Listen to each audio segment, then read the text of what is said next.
Hallelujah. जय मसीह की। मैं परमेश्वर की उपस्थिति में आप सभी का स्वागत करती हूँ। आज हम पढ़ेंगे मत्ती रचित सुसमाचार अध्याय 21, जिसमें हम पढ़ेंगे दुष्ट किसानों का दृष्टांत। एक और दृष्टांत सुनो। एक गृह स्वामी था जिसने दाख की बाड़ी लगाई, उसके चारों ओर बड़ा बांधा, जिस उसमें रस का कुंड खोदा और गुम्मट बनाया और किसानों को उसका ठेका देकर परदेश चला गया। जब फल का समय निकट आया तो उसने अपने दासों को उसका फल लेने के लिए किसानों के पास भेजा,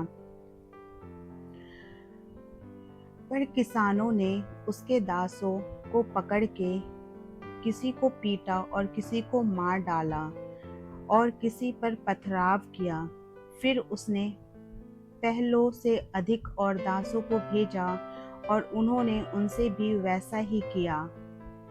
अंत में उसने अपने पुत्र को उसके पास यह सोचकर भेजा कि वे मेरे पुत्र का आदर करेंगे। परंतु किसानों ने पुत्र को देखकर आपस में कहा, यह तो बारिश है, आओ इसे मार डालें और इसकी मीरास ले लें। अतः उन्होंने उसे पकड़ा और दाख की बारी से बाहर निकालकर मार डाला। इसलिए जब दाख की बारी का स्वामी आएगा तो उन किसानों के साथ क्या करेगा? उन्होंने उससे कहा, वह उन बुरे लोगों को बुरी रीति से नष्ट करेगा और दाख की बारी का ठेका दूसरे किसानों को देगा जो समय पर उसे फल दिया करेंगे। यीशु ने उनसे कहा, क्या तुमने कभी पवित्र शास्त्र में यह नहीं पढ़ा, जिस पत्थर को राजमिस्त्रियों ने निकम्मा ठहराया था, वही कोने के सिरे का पत्थर हो गया।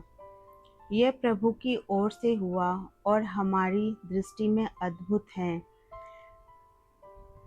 इसलिए मैं तुमसे कहता हूँ कि परमेश्वर का राज्य तुमसे ले लिया जाएगा और ऐसी जाति को जो उसका फल लाए दिया जाएगा। जो इस पत्थर पर गिरेगा वह चकनाचूर हो जाएगा और जिस पर वह गिरेगा उसको पीस डालेगा।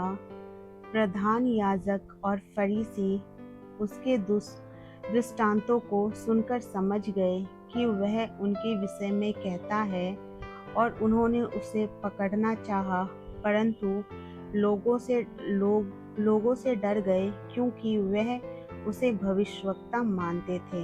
हालेलुया। परमेश्वर इस वचन के सुने जाने एवं पढ़े जाने पे आप सभी को बहुतायत से आशीष दे। आमीन।